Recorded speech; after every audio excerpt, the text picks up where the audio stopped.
세상에 떠도는 기묘한 괴담들. 첫 번째 이야기, 강원도 홍천으로 놀러가서 실제로 겪었던 실화괴담. 마실은 마실에 놀러 나가나다라는 뜻으로 강원도, 경상도, 충청도에서 흔히 쓰는 방언이죠. 어르신이 잠시 이런 말씀을 하시죠. 나 잠시 마실에 다녀오마. 이 말 뜻은 나 잠시 마을에 놀러갔다 오마라는 뜻이랍니다. 흥미 하루 일과를 다 끝내고 저녁 때쯤 마을에 놀러 나간다는 표현으로 많이들 사용했다고 하더군요. 또는 제실이라고도 하고 마실이라고도 했답니다. 요번 이야기는 조금 오래전의 이야기입니다. 그때가 아마 제가 대학 1학년 늦봄이나 초여름이었던 걸로 기억합니다. 학원 이야기 보시면 객건 달군과 넘버2 군이 나오죠. 제가 삼수하여 막대학에 들어갔고 객건달은 1학년 마치고 군에 간다고 휴학했고 넘버2는 2학년이었을 때입니다. 이제 곧 객건달 군이 입대해야 하므로 우리 3명이 의미 있는 배낭여행을 준비했습니다. 기말고사 끝나는 시점을 기준으로 우리는 시간을 내어 배낭여행을 준비했습니다. 객건달군은 일찍 휴학하고 여러가지 아르바이트를 해서 거의 노가다판에서 공구리도 치고 해서 돈을 제법 모았더군요. 군에 가기 전에 확 써버리고 간다고 해서 여러가지 방법이 있지만 제가 그래도 의미 있는 추억을 만들자라고 제안하는 바람에 전국 배낭여행을 기획하게 되었다죠. 답답한 일도 참 많았었는데 첫 기차에 올라타고 부산을 향해 가던 그때 기분이 잠시 떠오릅니다. 이렇게 해서 우리는 동해안을 따라 강원도 내설화까지 오게 되었습니다.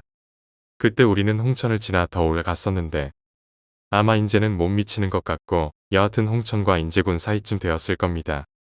우리는 마을 버스에서 내려 경치가 너무 좋았기 때문에 그냥 내렸습니다. 정말 원시림 비슷하게 산골이 펼쳐지는데 장관이었죠. 그때가 점심을 먹고 오후 3시쯤 되었을 겁니다. 겁 없는 우리 3명은 노래도 부르고 장난치면서 한창을 거의 몇 시간을 걸었죠.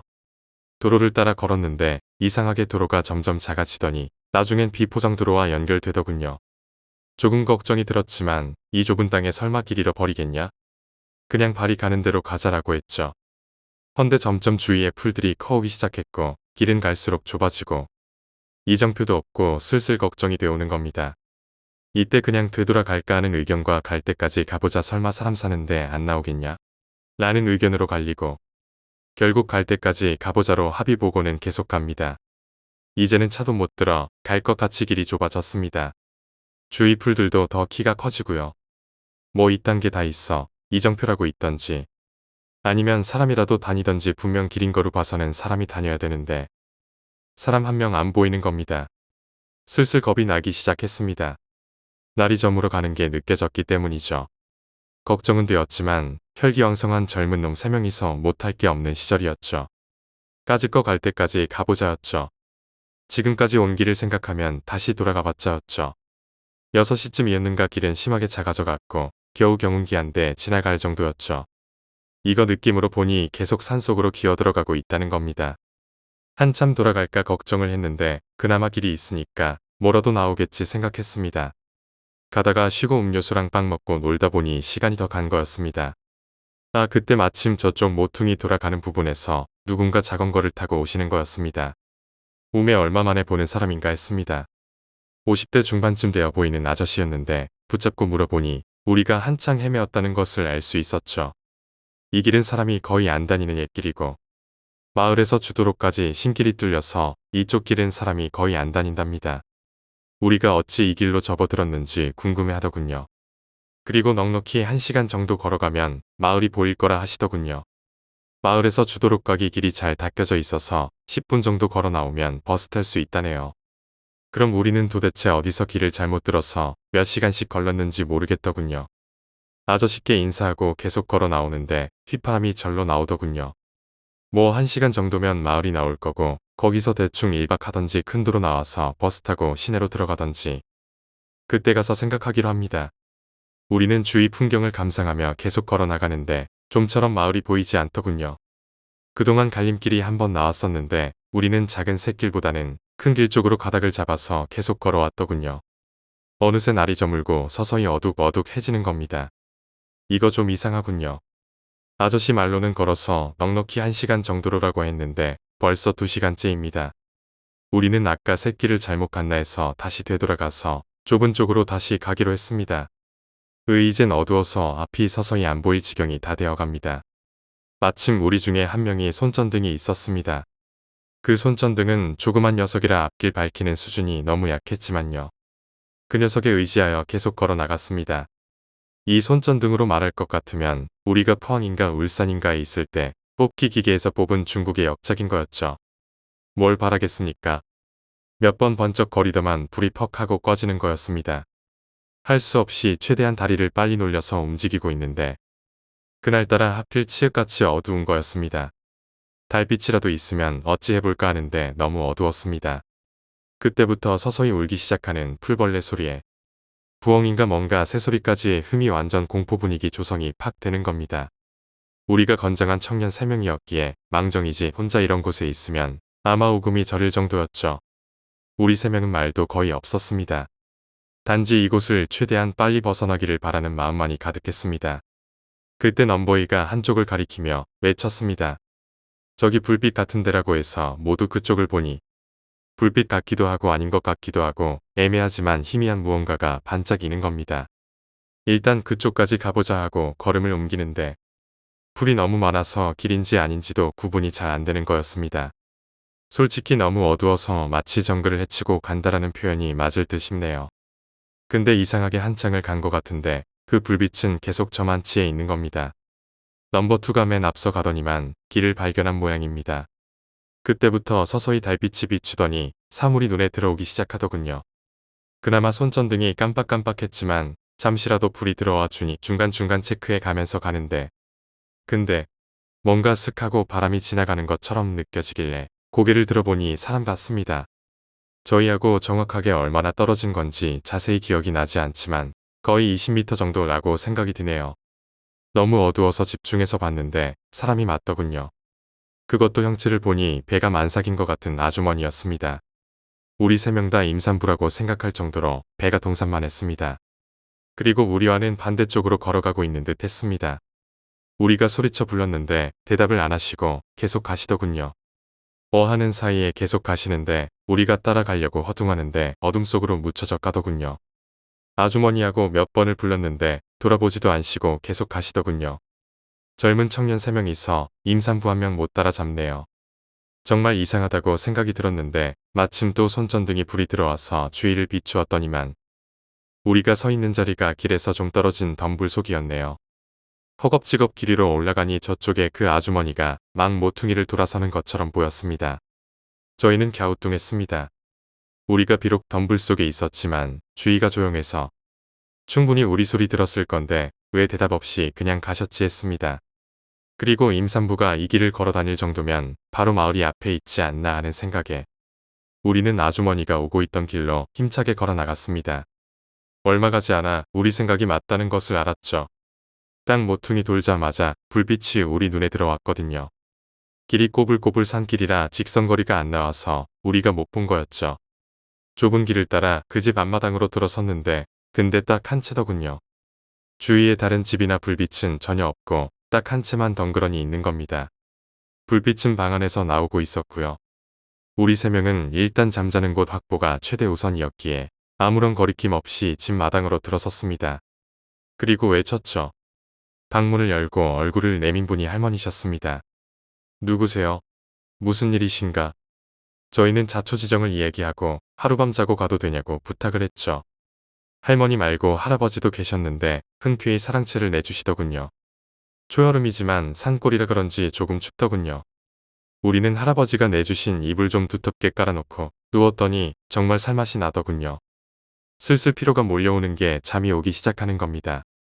바짝 긴장해서 어둠을 헤쳐오느라 그랬는데 그 긴장감이 풀어지가 잠이 쏟아지기 시작했습니다. 10시도 안 됐지만 다들 정신없이 꼴아떨어졌습죠. 일찍 자면 일찍 일어나게 되는 게 정석인가? 제가 제일 먼저 눈을 뜬 것 같았는데 정확하게 시간대는 기억 못하지만 새벽 4시 전인 것은 분명했습니다. 왜 깼냐 하면 어떠한 소리 때문에 깼습니다. 그 소리가 무언고 하니 옛날 작건 거 보면 엄지손가락으로 밀어서 소리는 내는 경적 같은 것이 있습니다. 지금 자명종 보면 종 같은 거 작은 해머로 때려서 소리 내는 것 있죠. 그거랑 같은 원리인데 손가락으로 밀어서 작은 종소리 같은 거 내면 찌르릉 찌르릉 경쾌한 소리가 납니다. 지금은 공기압으로 밀어서 뾱뾱 소리 내지만 그때는 그런 소리로 경고음을 냈었죠. 바로 그 작은 거 소리 때문에 잠을 깬 거였습니다. 엎드려서 어기적 기어나가서 잠사 문을 열어보니 아직 캄캄한 어둠이 확 들어왔습니다. 조금 후 정신이 번쩍 들더군요. 근데 그 찌르렁 거리는 작은 거 경고음이 계속 들리는 겁니다. 아니 이 오밤중에 누가 작건거로 저리 소리 내나 하는 의구심이 팍 드는 겁니다. 그 소리 덕분에 객건달과 넘버2도 부스스 일어납니다. 이게 무슨 소리야? 누가 자전거 몰고 왔냐? 저만 들린 게 아니라 이 두 녀석에게도 들린 모양입니다. 둘 다 밖을 힐끗 보더니 한 소리씩 합니다. 이런 오밤중에 웬 자전거 타고 그러냐? 글쎄 밖에 아무도 안 보이는데 소리는 계속 나네. 우리 세 명이 밖을 두리번 거리는 고 있는데 안치에서 할아버지가 불쑥 나오시더니 바가지에 뭔가 움켜 쥐시고는 마당을 향해 막 부리시는 겁니다. 이제 그만 가라. 우리는 뭔가 눈이 휘둥그레하면서 쳐다보았죠. 할아버지가 그런 우리를 발견하신 모양이신지 손을 휘저으면서 들어가라고 하시더군요. 우리는 영문을 몰라 하면서 문을 닫고 다시 누웠죠. 세 명이서 이런저런 이야기하다가 다시 잠이 든 것 같았는데 부스스 일어나니 벌써 눈부신 햇살이 방 안 가득 들어차 있더군요. 제가 먼저 일어난 관계로 두 명을 깨웠습니다. 대충 방 정리하고 우리끼리 몇 마디 이야기를 나눴는데 이렇게 하룻밤 신세를 졌으니 그냥 가지 말고 이 집 보니 할아버지랑 할머니 두 분이 사시는 것 같은데 집안일이나 뭔가 좀 도와드리고 가자라고 의견 일치를 받죠. 그때 우리가 늦잠을 잤기 때문에 오전이었는데 정확히 몇 시인지 기억이 나지 않지만 밖에 나와보니 할아버지랑 할머니는 어디 가셨는지 안 보이셨습니다. 우리는 일단 세면이라도 해야 되기에 두리번 거리다 보니 마침 수도가가 마당 구석에 보이는 겁니다. 대충 씻으려고 갔습니다. 넘버2가 먼저 씻으려고 앉았는데 개건달이 두리번 거리면서 무언가 발견했는지 한마디 합니다. 니네들 여기까지 와서 무슨 수도꼭지를 써. 여기 우물 있지. 우물물 퍼다가 씻어야지 제맛이지. 이러면서 우물로 갑니다. 저도 과연 그렇게 하는 것이 운치도 있고 좋겠거니 해서 우물로 갔습니다. 근데 우물이 의외로 낮습니다. 옛날 시골 우물 이미지 머릿속에 떠오르시나요? 넵 그런 이미지와 똑같은 우물입니다. 왜 공포영화 유명한 거 있죠? 영인가? 우물에서 귀신이 슬슬 기어 나오던 바로 그런 이미지의 우물입니다. 근데 두꺼운 나무 뚜껑이 덮여 있었습니다. 개건달이 그 뚜껑을 치웠더니 아래 우물물이 보였습니다. 그리 깊지 않아서 한 2m 정도 남짓되어 보였는데 마침 오래된 뚜레박이 있길래 물을 퍼올렸습니다. 오랫동안 사용하지 않았던지 우물 위로 자풀이랑 낙엽더미랑 여러가지가 둥둥 떠 있더군요. 뚜레박을 이용해서 살살 건져 올리고 물을 퍼올리니 물이 투명하고 맑고 정말 수돗물이랑 비교 불가였습니다. 야 이런 물은 그저 한 모금 마셔줘야 하는 거야. 개건달이 뚜레박을 짚어들더니 물을 벌컥벌컥 마시는 겁니다. 이야 물맛 기똥차다. 이게 바로 오리지널 강원도 산골 물맛이라는 거다. 그 말에 막 머리를 감던 넘버2도 한 모금 마십니다. 죽이네 정말 시원하다. 근데 전 왠지 물 마시기에 떨뜨름한 기분이 묘하게 들어서 전 마시지 않았습니다. 대충 씻고 정리하고 난 뒤에도 할아버지도 할머니도 보이지 않길래 툇마루에 앉아서 한창 쉬었더니 배도 고프고 그때 할머니가 들어오시는 겁니다. 텃밭에 일 나가셨다가 점심 드시려고 돌아오시는 중이라고 하셨습니다. 아침에 우리가 너무 곤히 자니까 차마 못 깨우고 그냥 나가셨다고 하네요. 그러다가 우리가 나쁜 맘 먹고 물건 훔쳐서 달아날 수도 있는데 이런 게 다 시골 인심인가 봅니다. 2차 저차해서 우리는 집안일 도와주고 하루 더 신세지기로 했습니다. 할머니 무척 좋아하시더군요. 우리는 집안 청소하고 이것저것 잡다한 일 도와드렸습니다. 단 개건달만 점심 드시러 오신 할아버지한테 붙잡혀서 밭일 나갔고 넘버2는 부엌 일이랑 집안 청소, 저는 소랑 먹이 주고 농기구 정리하고 닦고 했죠. 그날 저녁에 할머니가 특별히 된장국에 보리밥 비빔밥을 해주셨는데 우와 지금도 그 맛을 잊을 수가 없습니다. 보리밥에 된장 척척 넣고 산나물 몇 개랑 비벼서 먹는데 어찌 그리 맛있는지. 맛있어서 눈물 흘릴 뻔했습니다. 그렇게 저녁 먹고 놀다가 방에 들어와 누우니 천국이 따로 없습니다. 넘버2랑 객건달 마이마이 듣고 놀다가 좀 지루하고 해서 별빛 보고 놀다가 서서히 졸음이 와서 잠을 자기로 했습니다. 그날따라 달빛이 없어서 유난히 어두웠습니다. 이불 펴고 누워서 막 잠이 들려고 하는데 넘버2가 부스스 일어나더니 화장실 간다고 하며 일어섭니다. 화장실이 조금 떨어진 외진 곳이었지만 뭐 아무런 생각 없이 넘버 2가 화장실 갔다가 돌아왔습니다. 저기 이 오밤중에 누가 자전거 타고 왔다 갔다 하더라. 이럽니다. 무슨 말이야? 이 밤중에 웬 자전거 타고 왔다 갔다 한다는 거야? 오늘 낮에 대충 여기 위치 파악한 상태입니다. 마을에서 좀 떨어진 곳이고 마을까지 걸어서 15분, 빠른 걸음으로 10분 거리입니다. 딱 이 근처에는 이 집 한 채뿐입니다. 그리고 신길은 반대편이고 마을에서 이 집까지는 9길이라 이 집에 볼 일이 없는 한 이 길로 오는 사람이 없습니다. 그리고 한밤중에 자전거 타고 이 길 왔다 갔다 할 사람은 더욱더 없죠. 누구지? 손님인가? 이렇게 생각하고 아무 일 없이 다시 누웠는데 어제 들었던 그 소리 또 들리는 겁니다. 그때 제가 손목시계가 있어서 확인해 보니 9시 정도였던 걸로 기억됩니다. 한 두세 번 들리는 것 같더니 더 이상 안 들리길래 우리도 별 생각 없이 잠을 잤습니다. 어이쿠 배가 살살 아파오는데 올 저녁 된장 비빔밥이 너무 맛있어서 과식한 게 원인 것 같습니다. 밀려오는 학문의 압박이 도저히 귀차니즘으로도 극복이 안 될 상황이 온 겁니다. 인간 세상 살아가는 이치가 먹고 사는 건데 어찌 이 이치를 어길 수가 있겠습니까? 단지 화장실 가는 위치가 영 그래서 귀찮다 이겁니다. 할 수 없죠 뭐. 너무 어두워서 불켤라 하니까. 곤히 자고 있는 애들 깨우기도 뭐하고 해서 대충 더듬더듬 거리며 이동했죠. 화장실 가서 시원하게 한 똥 때리고 나오니 만감이 교차합하더라고요. 마당을 가로질러 나오는데 시원한 바람이 살살 불어오는 게 운치도 느껴집니다. 그래서 마당 한가운데서 기지개 한번 때리고 하늘 올려보니 별빛 반짝이지 온갖 풀벌레 소리. 도시에서는 맛볼 수 없는 환경입니다. 잠시나마 감상하고자 마당 주위를 서성거리는데 저쪽 그러니까 집으로 들어오는 9길 쪽입니다. 눈을 개슴츠레 뜨고 집중해서 보니 뭔가 계속 움직이는 것이 어렴풋이 보입니다. 마침 마당 쪽 그러니까 정확히 소가 있는 우리 쪽에 백열등이 켜져 있는 관계로 10m 남짓한 거리까지 시계가 되었거든요. 어라? 뭐지? 계속 쳐다보니까 그러니까 동선이 한 5m 상간을 두고 왔다리 갔다리 하는 겁니다. 저게 뭐지? 갑자기 쏴한 개 소름이 쭉 목덜미까지 타고 오는 겁니다. 계속 주시했는데 사람이라고 하기엔 왠지 형체가 너무 동그스럼한 겁니다. 길쭉한 것 같은데도 동그스럼하고 뭔가 걸려 있어서 바람에 펄럭이는 건가 했지만 낮에 확인한 바로는 절대 그곳에 어떤 물체도 없었거든요. 근데 거의 똑같은 패턴으로 계속 움직이는 겁니다. 저도 뭔가 해서 계속 보고 있는데 갑자기 덜커덩거리면서 뭔가 소리가 났습니다. 우와 온몸이 쭈빗해지면서 소리나는 쪽으로 고개로 돌렸는데 우물 쪽입니다. 우물 뚜껑을 덮어 놓았는데 그게 마치 노크하는 소리처럼 누가 두드리는 것처럼 덜커덩거리는데 오마이갓. 그때 슬리퍼 신고 있었는데 방 안으로 뛰어들면서 슬피퍼 공중에서 거의 우회전하며 허공을 갈랐고 엎어지면서 물컹한 게 부딪혔지만 개무시하며 이불 속으로 물컹하던 게 객건달이었죠. 이 녀석 비명을 지르며 일어납니다. 전 불이 나게 이 녀석 입 틀어맞고 숨을 죽입니다. 돌연 날벼락을 맞은 이 녀석이 뭔 일이냐는 듯이 죽일똥 살똥 발버둥을 쳐댑니다. 수초간 시간이 가고 이 녀석 진정할 때쯤 손을 놓아주니 이 녀석도 뭔가 눈치를 챘는지 조용히 말합니다. 무슨 일이야?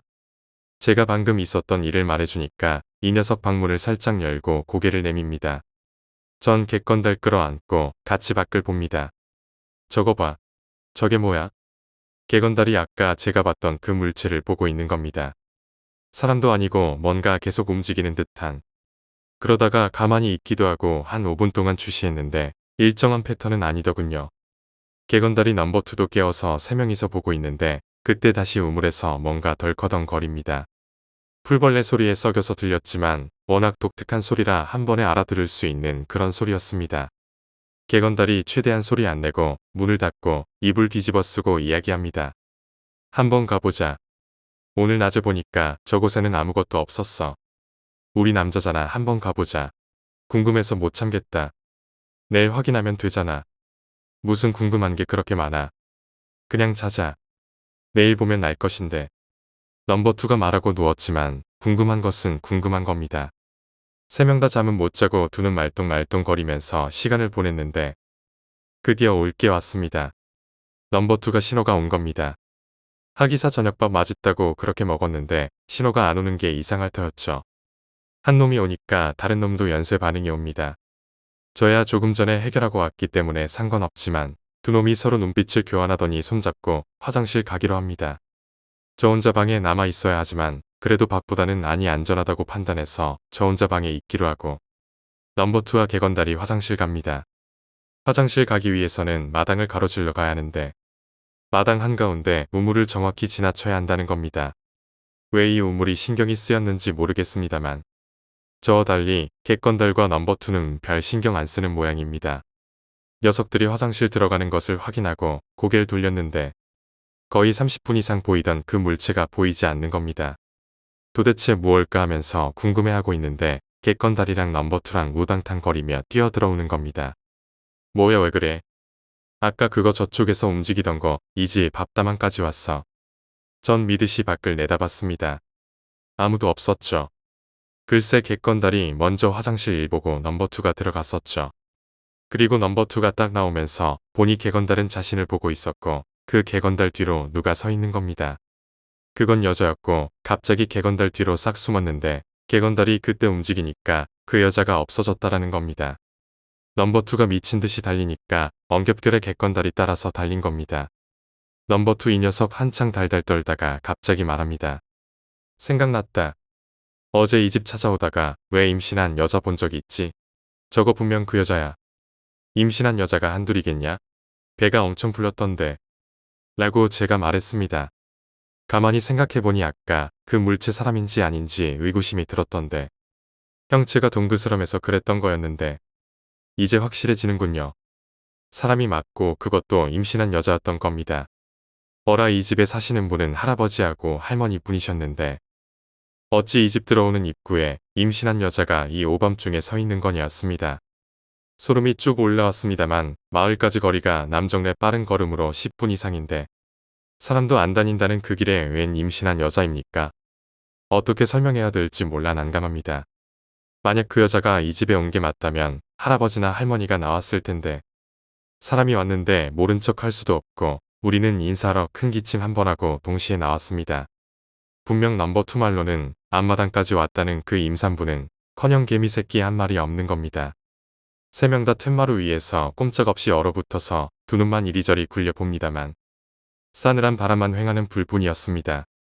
뒷걸음 치다시피 해서 방 안에 들어왔는데 식은땀이 치근덕스럽게 흐릅니다. 몇 시간이 지났나 아무런 기척도 없고 해서 다시 잠이 들었던 것 같은데 누가 툭툭 치는 느낌 때문에 또 잠이 깼습니다. 넘버2입니다. 뭐야? 잠이나 좀 자자.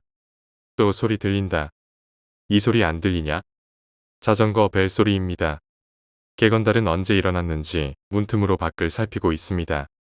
제가 몇 시냐고 물었을 때 넘버2가가 3시 반이라고 말했던 것이 기억이 납니다. 새벽 3시 반 작건거 소리 찌르릉, 밤새 소리 풀벌레 소리 그리고 찌르릉 소리. 완전 공포 분위기 팍팍 조성되고 있었습니다. 낮에 보니 이 집에 자전거가 한 대 있었습니다. 할아버지 마실에 나가실 때 타고 다니신다는 자전거입니다. 그 자전거에도 똑같은 벨이 달려 있습니다. 그 소리 제가 낮에 한번 내봤기 때문에 알고 있습니다. 엄지손가락으로 힘껏 말면 찌르릉 찌르릉 경쾌한 소리를 내죠.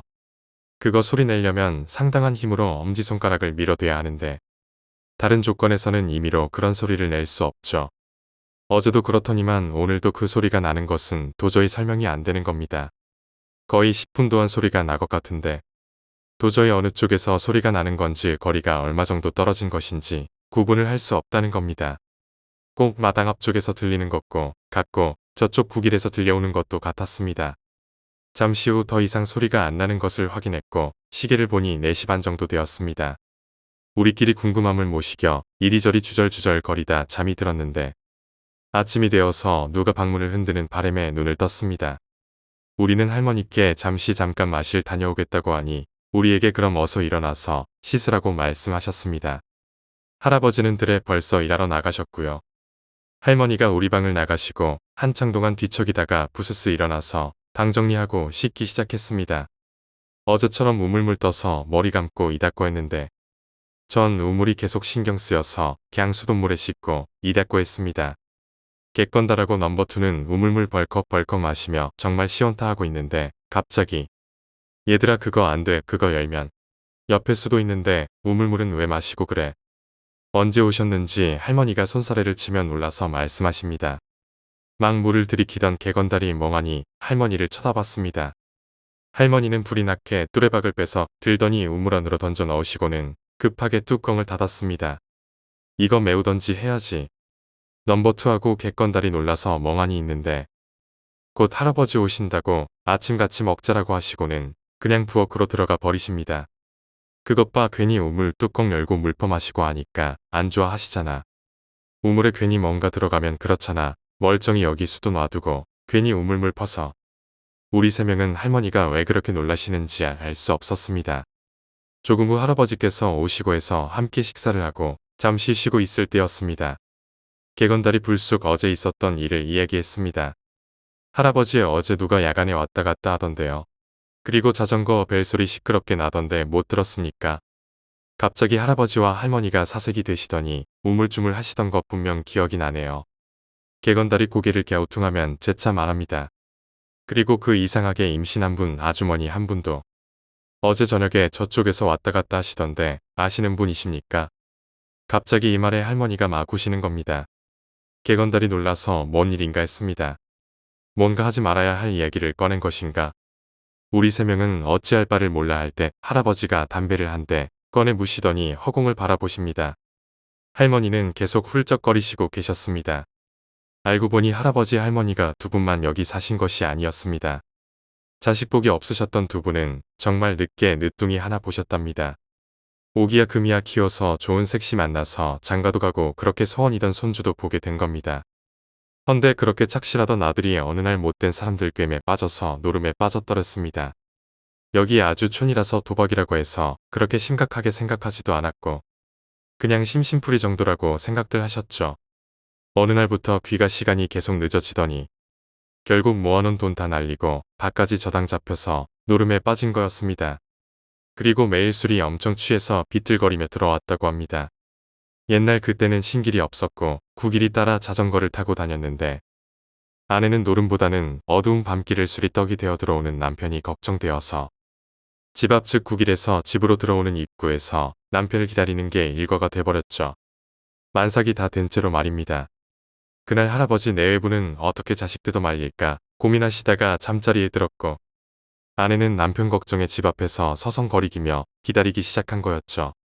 그리고 그날 밤이 지나고 아침이 밝았는데 아들과 며느리도 없어진 거였습니다. 할아버지 내외분이 사방으로 이름 부르며 찾아다녔는데 노름하러 나간 아들이야 어떻게 다른 곳에서 잠을 자던 말던 상관이 없었지만 거동도 불편한 만삭인 며느리가 안 보이는 거였습니다.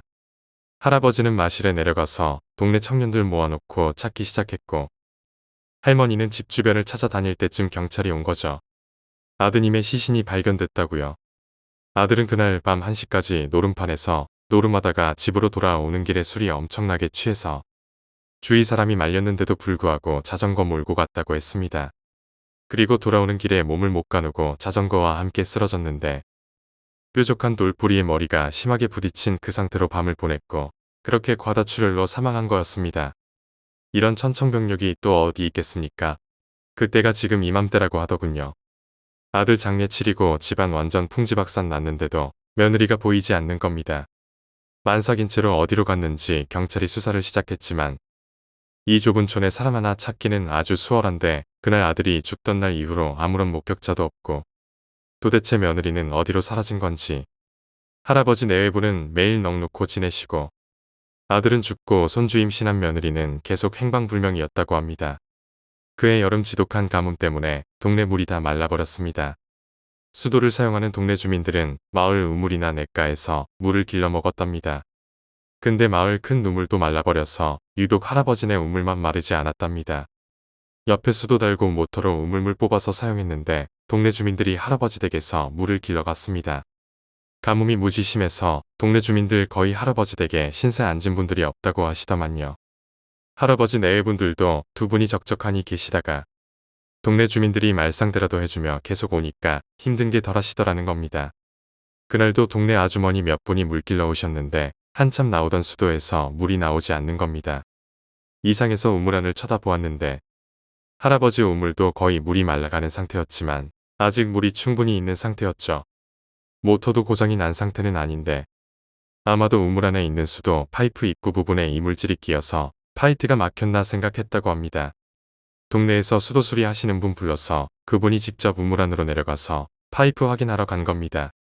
그때 할아버지는 우물 옆에서 담배 한 대를 피고 계셨는데 밑에 내려간 수도 수리하시는 분이 냅다 비명 지르고 난리가 난 거였습니다. 그리고 그 후 경찰이 출동하고 우물 안에서 그렇게 찾았던 며느리 시신이 올라왔습니다. 만삭의 온몸이 물에 퉁퉁 분 채로 경찰이 몇 날 며칠 신문하듯이 들락날락거리고 동네 주민들이 몰려오고 완전 흉가 비슷하게 되었는데 나중에 경찰 측 소견과 여러 가지 종합을 해보면 며느리가 항상 술 마시고 늦게 들어오는 남편이 안쓰러워 시원한 우물물을 떠다 놓고 남편을 기다린 거였습니다.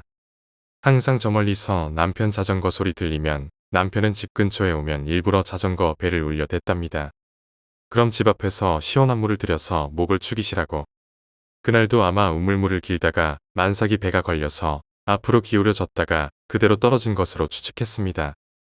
경찰 측의 소견이었지만 별다른 외상도 없고 하니 다들 그렇게 생각했었죠. 우물 깊이가 2m 정도였고 순식간에 앞으로 떨어졌으니까 머리부터 떨어졌을 테고 만삭인 몸이라서 허우적 몇 번 하다가 몸을 제대로 가누지도 못하고 익사한 거였습니다. 그날 남편이 죽던 날 밤이었죠. 시신이 가라앉았다가 떠올라야 정상인데 수도 파이프 라인 끝에 옷자락이 걸려서 계속 그 상태로 있었던 것 같았습니다. 결국 시신이 부패하고 물러지자 파이프 라인을 막은 거였습니다. 온 동네 사람들 기겁했죠. 시신이 담긴 우물물을 전 마을 사람들이 다 마셨으니까. 동네 청년들이 그 우물 메워버리자 해서 할아버지도 그렇게 하자라고 했는데 이상하게 다음날 우물 메우러 올려던 청년들 중 몇 명이 교통사고가 나서 흐지부지 돼버리고 또 우물 메우려고 하면 안 좋을 생기고 해서 그렇게 시간이 가면서 결국 우물은 그대로 방치된 거였습니다. 지금 수도는 우물물을 퍼올리는 게 아니라 그때 수도 수리공이 마을에서 따로 라인을 깔고 할아버지 댁에 설치해 준 거랍니다. 이야기 다 듣고 우리는 경악에 금치 못했습니다. 어제도 오늘도 우물물을 마셨는데 정말 슬픈 이야기였습니다. 아들이 노름에 빠지기 전까지 그렇게 착실했답니다. 며느리랑 오순도순 아끼고 사랑하고 그 두 사람을 보는 게 유일한 낙이셨던 할아버지 내외분. 한날 동시에 세 명의 생명이 동시에 일타니 다 내 팔자라고 담배를 연거푸 내뿜으시는 할아버지의 모습이 아직도 잊혀지지 않습니다. 그리고 여담인데 그렇게 일찍 세상을 떠난 것이 억울한 일이었던지 기일 즉 그날 때쯤이면 자전거 벨소리랑 며느리 모습을 종종 목격했다고 합니다. 그럴 때마다 마당에 소금 뿌리고 빨리 가라고 그냥 가라고 외치곤 하신답니다.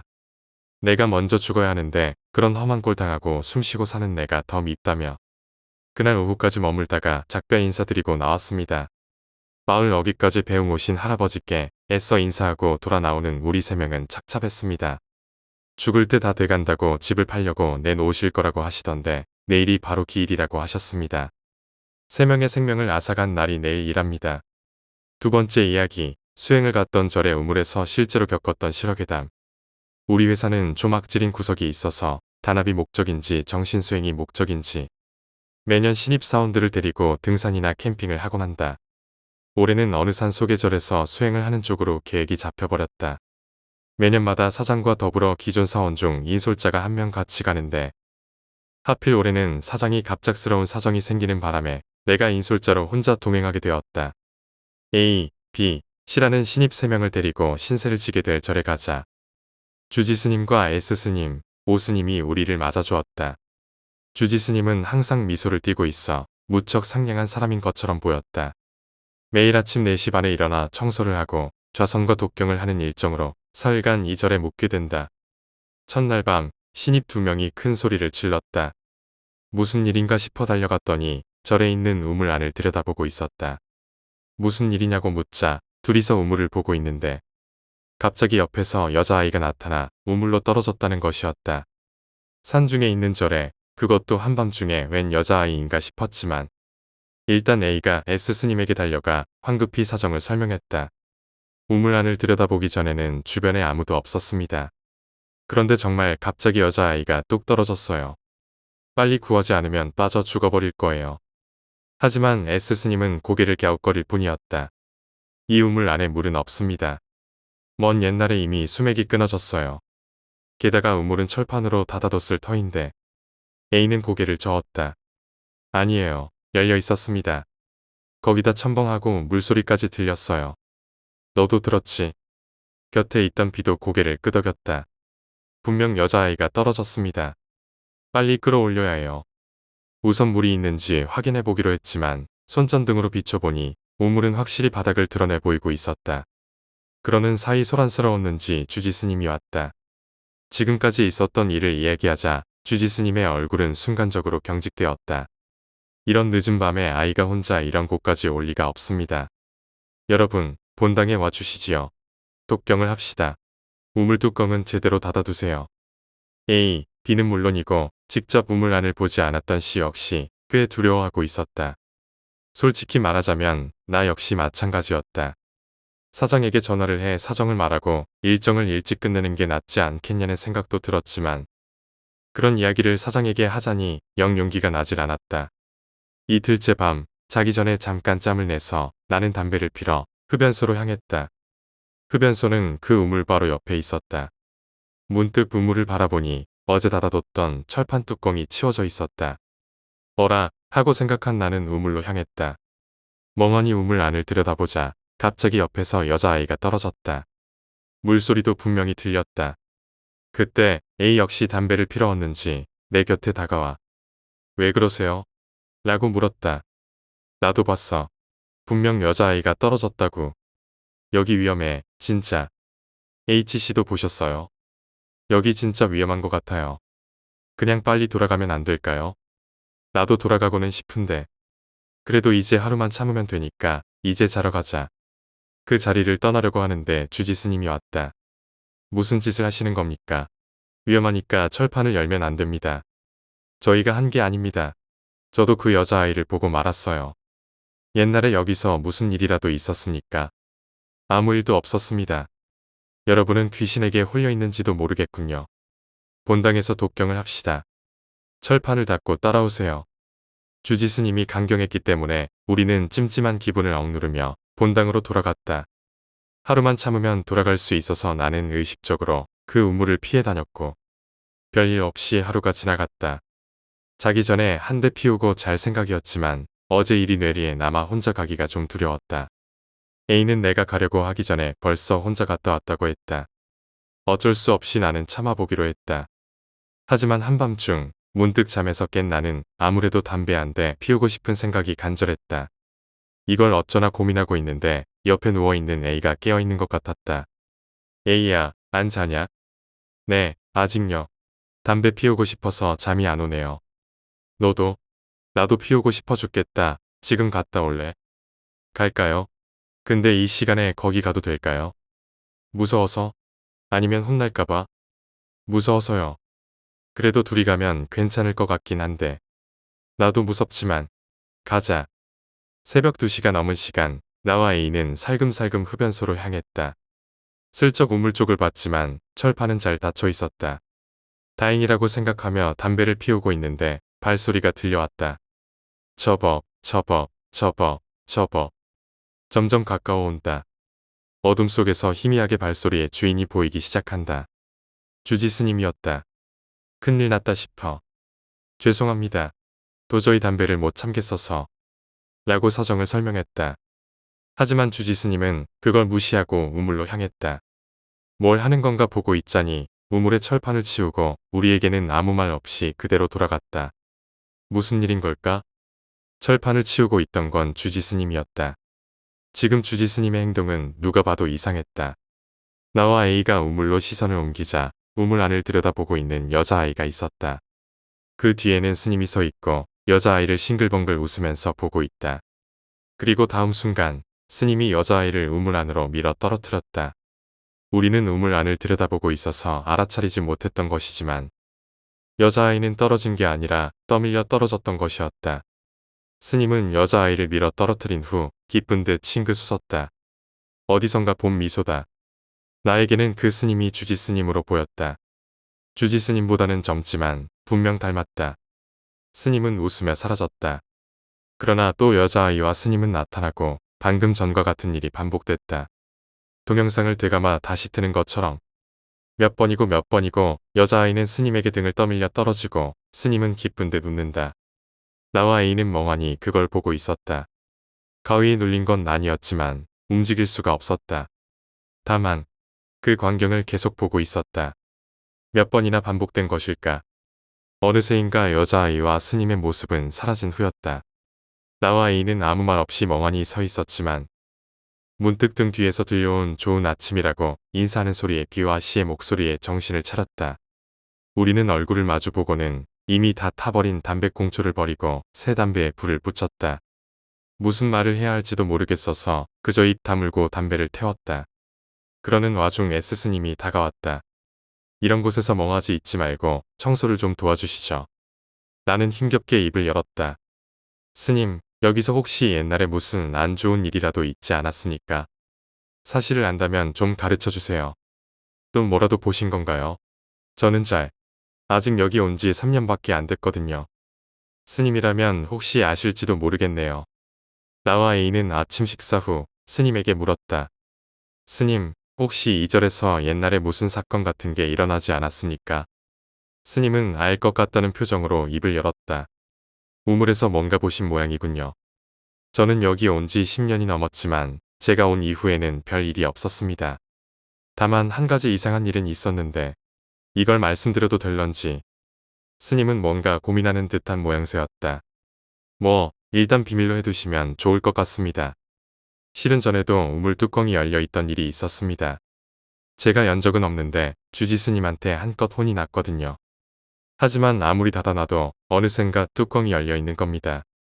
주지 스님에게 들키면 경을 치니 바로바로 닫아놓지만 어느 날 보고 말았습니다. 스님은 길게 한숨을 내쉬었다. 주지 스님이 우물 뚜껑을 열어놓는 걸 말입니다. 제가 스님에게 계속 말을 걸었지만 무시당할 뿐이었습니다. 그리고 한동안은 우물 뚜껑이 열려 있는 적이 없었지만 S스님이 온 후 또 몇 번인가 그런 일이 일어나더군요. 열려 있을 때마다 제가 찾아서 닫아놔서 아마 S스님은 알아차리지도 못했겠습니다만. A가 물었다. 혹시 우물 안에서 뭔가 보신 건 없으신가요?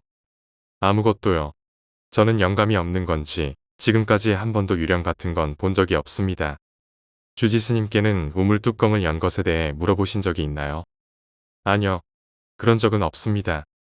주지 스님이 왜 그런 일을 하신 건지는 모르겠습니다만. 나는 조심스레 물었다.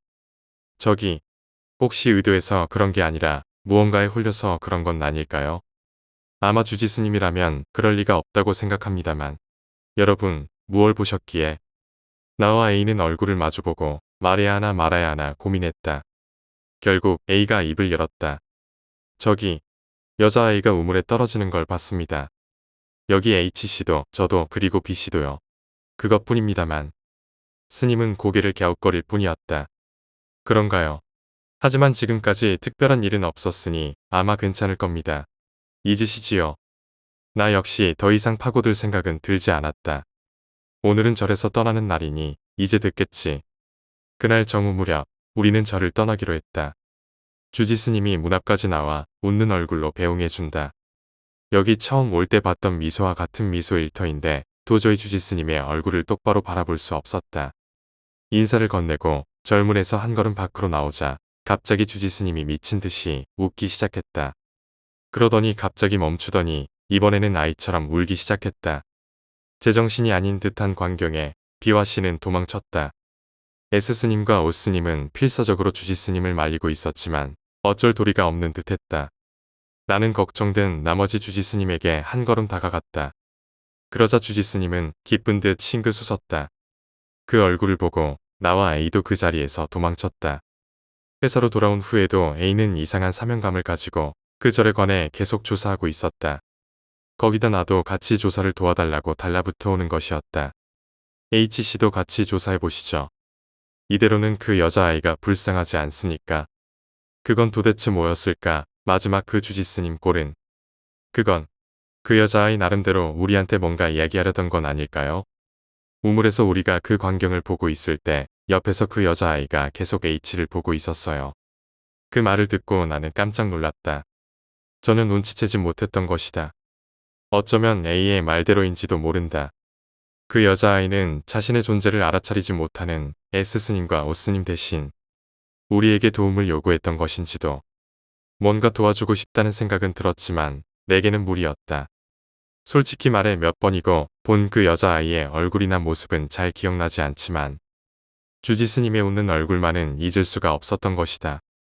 여자아이를 밀어 떨어뜨린 후 지었던 그 만면의 미소를 지금도 갑자기 떠올라 혼자 있는 게 참을 수 없이 두려울 정도다. 결국 나는 A에게 미안하다고 나에게는 도저히 무리라고 말하고 발을 뺐다. 그리고 3달가량 지난 오늘 A에게 메일이 왔다. 지난주 주지스님과 만나고 왔다는 것이었다. 그 사건이 있은 후 A는 3달 동안 매주 일요일마다 꼬박꼬박 그 절을 찾았다고 한다. 매번 S스님이 맞아줬지만 일반인은 절의 예불에 참여할 수 없다며 절에 들여보내주지는 않았다고 한다. 지난주 일요일도 A는 친구와 함께 절을 찾았지만 이번에도 마찬가지였다. 3달 동안 같은 짓을 반복하자 열이 오른 A는 안 들여보내주면 경찰에다 내가 봤던 걸 다 말할 테야. 괜찮은 거냐? 이렇게 절 앞에서 소리를 쳤단다. 그리고 한동안 있자니 S스님이 나와서 A 혼자만이라면 들어와도 된다며 주지스님의 말을 전했다고 한다. 친구는 차에서 기다리기로 하고 A는 주지스님을 만나러 들어갔다. S스님도 오스님도 없이 오직 주지스님과 둘이서 독대하는 것이었다. A는 들어가자마자 물었다. 단도직입적으로 묻겠습니다. 그 여자아이는 당신이 옛날에 밀어 죽인 거죠? 주지스님은 말이 없었다. 정직하게 말해주시죠. 그렇지 않으면 앞으로도 계속 찾아오겠습니다. 주지스님이 입을 열었다. 벌써 20년은 더 된 이야기입니다. 내 여동생에게는 딸이 있었어요. 무척 사랑스러운 아이라 어릴 적 여동생이랑 꼭 닮았죠. 나는 조카가 너무 사랑스럽고 사랑스러워서 그래서 밀어버린 겁니다. 무슨 소리입니까? 모르시겠나요? 모르시겠지요. 조카는 죽었습니다. 사고사로요. 사고사라니. 당신이 죽인 거잖습니까? 사고사입니다. 그렇게 처리됐으니까. A는 화가 치밀어 소리쳤다고 한다. 당신, 그 여자아이의 귀신에게 홀려있어. 언제 죽을지 모른다고. 당신 스님이잖아. 그러고도 괜찮은 거냐? 회개하라고. 그래야 당신 조카도 성불할 거 아니야. 기묘하게도 주지스님은 계속 웃고 있었다고 한다. 그리고 천천히 입을 열었다. 그래요. 나는 홀려 있습니다. 조카는 나를 원망하고 있어요. 그리고 이대로 영원히 내 곁에 있어주는 겁니다. 성불이라니 터무니없는 짓 아닙니까? 계속 나와 함께 있어주는 겁니다. 이 모습 그대로 언제까지라도. 그 말에 A는 아연실색할 수밖에 없었다. 그와 동시에 지금까지 사명감에 차 있고 있었던 공포가 마음 깊은 곳에서부터 끌어올랐다고 한다. 이제 진실을 아셨으니 만족하셨나요? 그럼 돌아가 주시죠. 2번 다시 이곳에 오지 말길 바랍니다. 또 오신다면 그때는 저도 생각이 있으니. A는 그대로 절을 내려와 친구에게도 말하지 않고 집에 돌아왔다고 한다. 나는 살인을 자백한 셈이니 경찰에 신고하는 게 낫지 않을까? 라고 A에게 물었다. 하지만 A는 잔뜩 겁에 질려. 아니요. 저는 무리입니다. 더 이상 엮이고 싶지 않아요. 라고 대답할 뿐이었다. 물론 나도 이 이상 엮일 생각은 없다. 3번째 이야기, 할머니와 호귀. 여기서 말하는 호귀는 오랑캐 호자를 쓴 오랑캐 귀신 얘기도 아니요. 호랑이 호자를 쓰는 호랑이 귀신 이야기도 아니고 여우 호자를 쓴 여우 귀신 이야기입니다. 흔히들 구미호 할 때 쓰는 그 호자입니다. 할매는 정신이 반쯤 나간 노인을 보고는 방안을 살폈는데 짐승은 거기 없었다고 합니다. 그 집 귀부인께 물어보자 보통 밤이 깊어 헛소리를 하시는 경우가 대부분이란 말을 들으시고는 그것이 다시 찾아 오기를 기다리셨다고 합니다. 기다리는 동안 저녁 식사도 하며 대접을 잘 받으시고 그 집 아주머니랑 이런저런 얘기를 하셨대요. 아주머니께 들으니 그 집 아버님께서는 어린 시절부터 유난히 사냥을 즐기셨답니다. 어린 시절엔 올무도 놓으시고 작은 짐승들을 잡기 시작하시더니 커서는 활로 사냥도 하시고 젊은 시절 일제강점기 시절엔 부유했던 집안의 한량답게 그 시절의 서민들은 꿈도 못 꿀 사냥용 엽총도 구입하셔선 본격적인 사냥에 나서셨답니다. 문제는 필요 없는 살생을 즐기신 거죠. 먹고 살기 위해서도 아니고 자신이 먹을 것이 부족해서도 아니고 그저 재미를 위해 사냥을 하셨는데 그분이 유독 싫어하시던 짐승이 있었답니다. 바로 여우였대요. 여우는 눈에 보이는 대로 수컷이건 암컷이건 성체건 새끼건 가리지 않고 죽였다고 해요. 평생 죽인 여우가 몇백, 몇 천인지도 모르겠다고 하더군요. 그 귀부인조차 그러시면 안 되시는 건데 너무 잔인한 짓을 하신 것 같다고 하실 정도로. 그러시고는 아파자리 보존하시고 부터 헛소리를 종종 하신답니다. 망할 여우 새끼가 나 죽이려 한다고 하면서. 그렇게 그분과 얘기를 나누시며 밤이 깊어갔는데 갑자기 불길한 기운이 느껴지시더라고 해요. 할매는 급히 그 집 할아버지께 뛰어가셨답니다. 그리고 방문을 벌컥 여셨는데 방 안에 잔뜩 화가 난 여우 훌령 하나가 할아버지의 목을 물고 있었고 할아버지는 숨이 막히셔선 괴로워하고 계셨다고 합니다. 그 여우의 훌령은 보통의 여우가 아니었다고 해요. 몇십 년 묵은 여우 훌령이었답니다. 겨우 몇십 년 묵은 혼이 세면 얼마나 세냐고 웃으실지 모르지만 그건 상대적인 겁니다.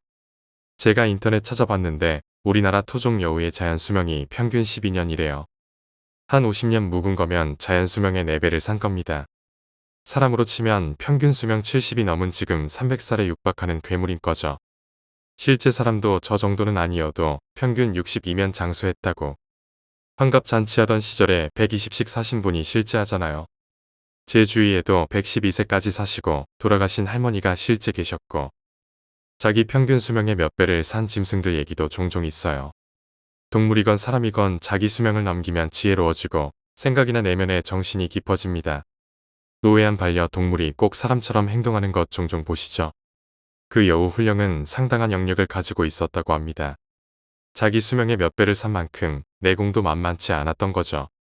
그 여우는 할매를 보자 자기 상대가 아님을 간파하고는 도망하려 했답니다. 도망가려는 훌령을 할매께서 불러 세우셨답니다. 얘기 좀 하자고. 어차피 도망쳐봐야 내가 강제 접신하면 넌 와야 될 건데. 피곤하게 서로 선수끼리 그러지 말고 얘기로 풀어보자고요. 다행히 할아버진 상태를 살펴보니 위험하지 않고 그냥 기절만 하셨기에 놔두고는 밖엔 아무도 방에 들어오면 안 된다고 주의를 주고는 얘기를 하셨답니다. 왜 이런 짓을 하냐고 원래 동물혼이 세상에 미련이 별로 없다고 합니다. 그래서 동물 훌령이 드물대요.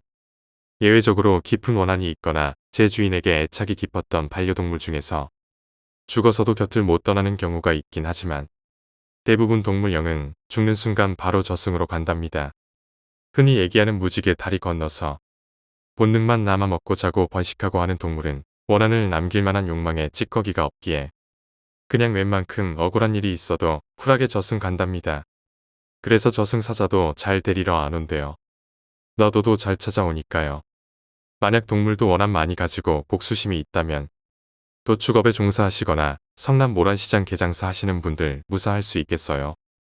그냥 동물로 사는 삶 죽으면 빨리 가서 한 번이라도 더 윤회하고 업 벗는 게 중요하지. 안 그래요? 그래서 사람으로 태어난 건 행운 중에 행운이고 거의 저승서 로또 맞은 거라고 보시면 됩니다.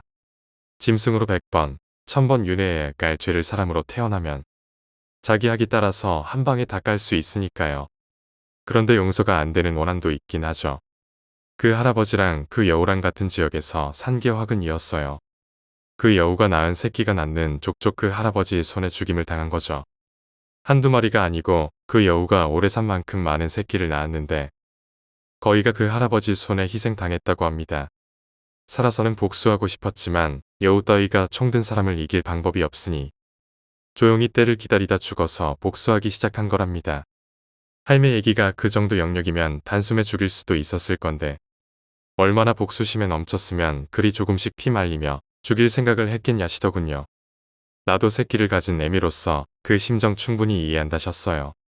날 해치려는 건 용서할 수 있어도 내 자식 해치는 건 용서 못하는 게 부모 맘 아니겠어요. 그런데 좀 이상하시더래요. 그런 보통이 아닌 특별한 요물에 가까운 존재라면 세상에 혹시라도 돌아다니면 산생물들이 위험할 수 있기에 특별히 저승사자들이 죽는 시간에 맞춰 대기 타다가 숨 떨어지는 즉시 냉큼 낚아채서 잡아가는 게 보통이랍니다. 아무리 저승사자라도 산 목숨은 1초라도 맘대로 못하기에 미리 대기하신다고 합니다. 분명 그 정도면 저승 블랙리스트에도 알카에다급으로 등록되어 있었을 건데 어찌 안 잡혀갔는지 의문이 드셨대요. 아무튼 그리 얘기라고 사라졌답니다. 할매는 이 심정은 충분히 짐작하지만 그걸 막아야 하는 게 내 임무이니 어쩔 수 없다 하자 난 그래도 포기 안 한다며 사라졌답니다. 그 뒤 날 받아 미리 저승사자님들 부르고 강제 접신해서 저승으로 끌려갔다고 합니다. 그 여우 잡으러 저승사자님들이 3분이나 달려오셨더래요. 그분들이 바로 그 여우 혼 놓친 사자들이었고 그 덕에 엄청 깨졌나 보더군요. 얘길 들어보니 그 여우가 기상천외한 방법으로 도망갔더라고 해요. 자기가 곧 죽을 시간이 된 걸 알고는 분명 누군가 데려가려고 올 거란 걸 느낀 여우는 안 잡혀가려고 자살을 택했답니다. 죽기 전에 마지막 힘으로 몸을 날려 절벽에서 떨어졌다고 합니다. 죽음 예정 시간보다 먼저 죽은 여우의 혼은 사자들이 잡으러 오기 전에 도망을 쳤고 짐승이 자살을 택할 거란 생각도 못한 사자님들은 뒤통수 세게 맞으신 거죠. 저승까지 끌고 가면서 되게 굴리셨을 듯. 할매도 그건 자신의 일이긴 해도 참 뒷맛이 썼던 일이셨나 봅니다. 그 할아버지는 여우에게선 벗어나셨지만 나이 탓인지 그 충격 때문인지 시름시름 앓으시다가 몇 달 후 돌아가셨답니다. 그리고 그 집은 몰락의 길을 걷고요. 보통 구미호 같은 경우 몇 백 년을 살았단 얘기가 있잖아요. 구미호는 그 꼬리가 9개인데 100년을 살면 꼬리 하나가 뿅 하고 나온답니다. 꼬리가 9개면 900년 이상 산 여우란 얘긴데 이게 불가능한 얘기란 건 초딩 1년 이상이면 누구나 다 알겠죠.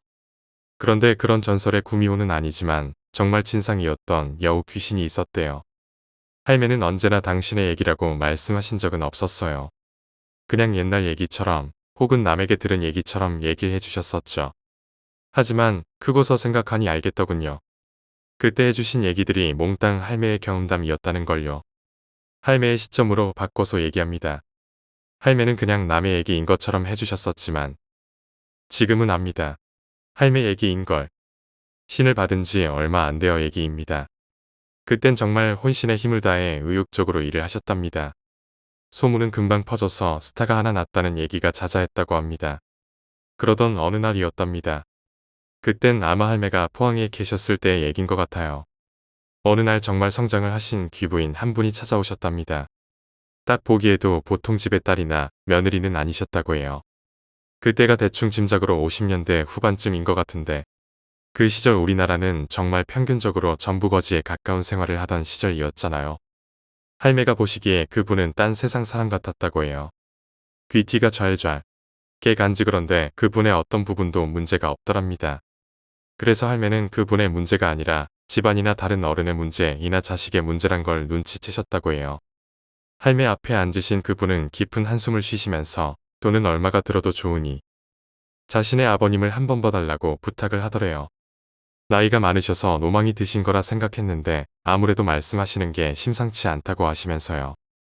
아버지인지 시아버지인지는 정확하게 알 순 없는데 그분의 나이나 그런 걸 고려할 때 시아버지였을 거란 생각이 듭니다. 지체에 어울리지 않게 너무 간곡하게 말씀하시어 출장을 가주시기로 약속을 하셨답니다.